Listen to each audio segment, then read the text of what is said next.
Hello, আসসালামু আলাইকুম সবাইকে। আজকে আমি আপনাদের তৈরি করে দেখাবো পটল আর চিংড়ি মাছের ভর্তা কিভাবে বানাতে হয়।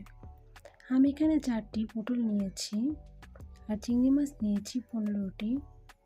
তারপর আমি 15 থেকে 20টি শুকনো মরিচ, 2টি বড় সাইজের রসুন, 3 থেকে 4টি পেঁয়াজ আর পটলগুলো সুন্দরভাবে কেটে নিয়েছি।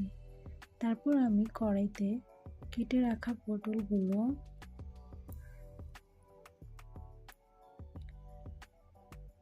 চিংড়ি মাছ,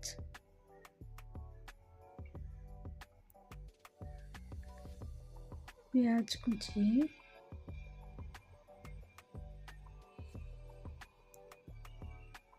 আর রসুন দিয়ে দেব।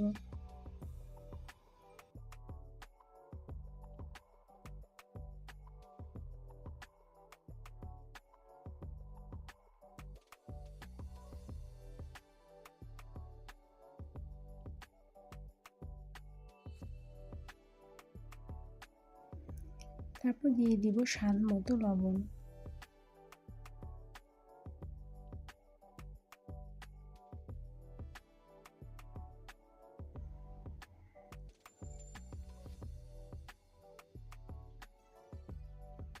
তারপর সামান্য পরিমাণ পানি দিয়ে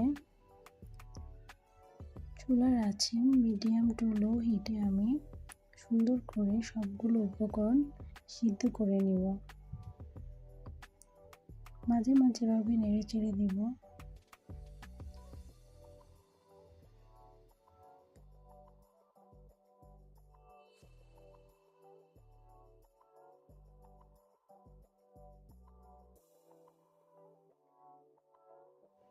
সবগুলো উপকরণ সিদ্ধ হয়ে গেলে আমি সুন্দর করে একদম শুকনো শুকনো করে পানি যাতে না থাকে এভাবে চুলা থেকে নামিয়ে নিব।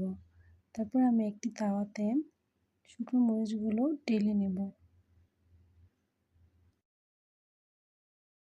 দেখতেই পাচ্ছেন আমার পটল ভর্তার উপকরণগুলো রেডি হয়ে গিয়েছে। এখন আমি একটি শিলপাটার সাহায্যে পটল ভর্তাগুলো আদা পিষে করে বেটে নেব।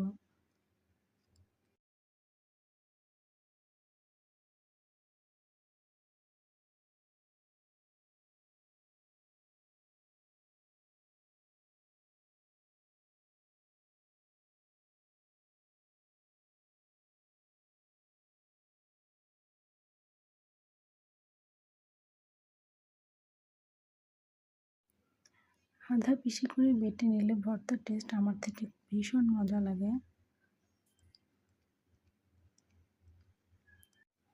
তৈরি হয়ে গিয়েছে আমার পটল আর চিংড়ি মাছের ভর্তা।